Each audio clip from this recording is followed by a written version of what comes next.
Please, won't you pray with me? May the words of my mouth and the meditations of all of our hearts together find their way into the heart of God this morning. Amen. So in the account of the Red Sea miracle, God doesn't just part the Red Seas so that the Israelites can walk safely to freedom. God actually uses Moses to stretch out his hand out over the sea and part the waters himself. God can make a way out of no way, and God uses humans to do it. There are so many obstacles on the way back home to this place and on the way back home to God. But our psalmist says that God can even turn rock into a pool of water. God can make a way out of no way, and God uses humans to do it. It's a weird homecoming Sunday this year, I know. Every year, I'm not sure if you'll come back. And this year, I really wasn't sure. But you're here. You're here. Like the Israelites wandering in the desert, we have been on a long 6-month exile from our sanctuary.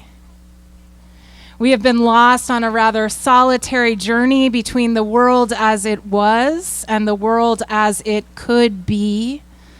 But so much remains uncertain and unsettled. And like the Israelites, we want to go back. We want to go back to how it was, even if the world we once knew was not free. At least it was the world we knew. And the new world's horizon isn't even in our sight line yet. And beloved, I know there is still much that we are missing. We miss our sanctuary. We miss our organ. Oh my God, do we miss our choir, right? We miss our hardback pews even. We miss those big, beautiful windows out into the world. We miss our coffee hour spread, right, kids? Raise your hand if you miss coffee hour. Yes. We miss our committee meetings in room 2. We miss our Sterling Community Theater September production, which was supposed to be next week. We miss our Sterling Town Fair, which was supposed to be this weekend. We miss our Sunday school. We miss each other most of all. And many of us are simply not here yet. Those of us who are want to hug and hold a hand and sing as loud as we can as if our lives depend on it, and have it reverberate through the rafters of that sanctuary. We know that the church is not a building, but we also know that we are better together. After all, we cannot say to the eye or the hand, I have no need of you for long, right? There's a lot that held us back from coming to homecoming this year. There is a lot that is in our way. And still, despite all of the obstacles, the church leadership has done the very best they can to turn rock into pools of water. They have created as safe an environment as humanly possible for gathering. They have ensured that we will have access to our gatherings here in person on the Common, and through months and months of perfecting live streaming and videos for public access television, we can come to you at home too. And they are working on a building reopening plan for our sanctuary and small groups for this winter. And they have hired a new full-time second pastor who will help to lead us into a beautiful future. to help us make love's reign here on earth more real, more true, more just. So, we are here, we are here, we are here. Like the Who's down in Whoville, we are here. Thank you.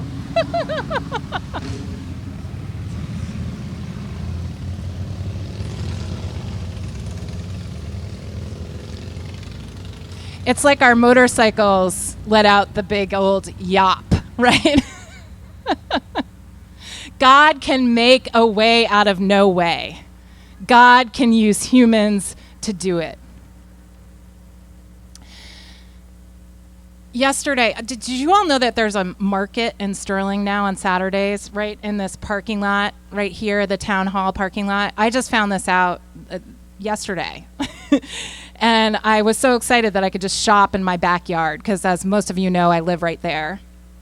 And I bought a necklace from a street vendor at the Sterling Market yesterday. I actually wore it today. You can't see it probably from where you're sitting, but the necklace is made of kind of a beautiful turquoise agate, I think, and it has a charm hanging from it, like a gold charm that says, "Be the light." And I just wanted to tell you about it because the vendor, who's a friend of Jen Scalise-Mullet's, she told me that she started making these jewelry pieces after her 2-day-old baby died 2 years ago. And she told me that this art was how she did the work of healing. Her mantra as she mourned her baby was, "Be the light, be the light." So she meditated on that as she worked.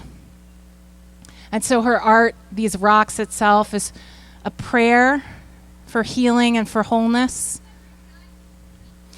So I'm not a geologist, but I can Wikipedia with the best of them. So I Wikipedia'd how agate is made yesterday.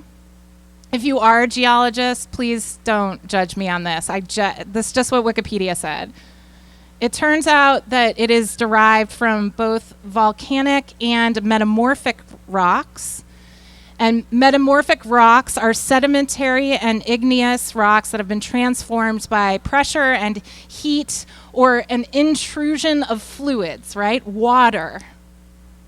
Volcanic rock is made from high heat and cooling, of course. So the combined pressure, heat, and water that transformed this rock into something beautiful was transformed again by the tears of grief to become something blessed. So I had to buy it. Do you see why I had to buy it?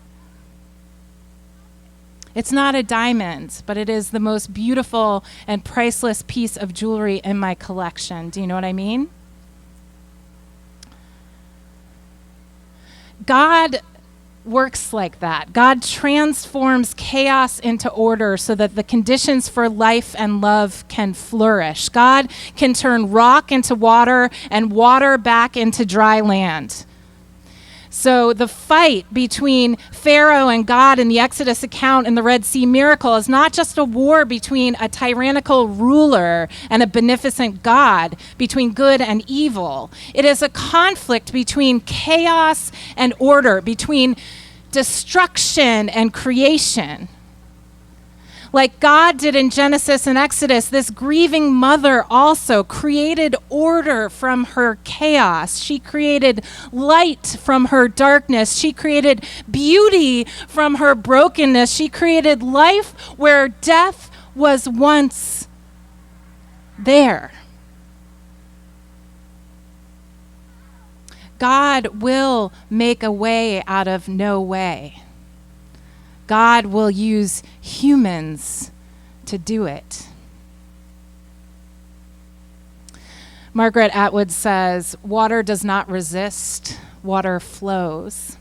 When you plunge your hand into it, all you feel is a caress. Water is not a solid wall. It will not stop you, but water always goes where it wants to go, and nothing in the end can stand against it. Water is patient. Dripping water wears away a stone. Remember that, beloved. remember you are half water. If you can't go through an obstacle, go around it. Water does. Love can make a way out of no way. Love can create order out of chaos. Love can turn division into unity. Love can turn destruction into creation. Love can destroy the forces of death and the creative energy of life. And then stone will transform into a pool of water. And then the path will emerge and carry us safely to the kingdom of heaven here on this earth. And then justice shall roll down like waters and peace like an ever-flowing stream. God can create a way out of no way. And God will use humans to do it. There is no time but now, no people but us, and no way forward without turning toward one another. Amen.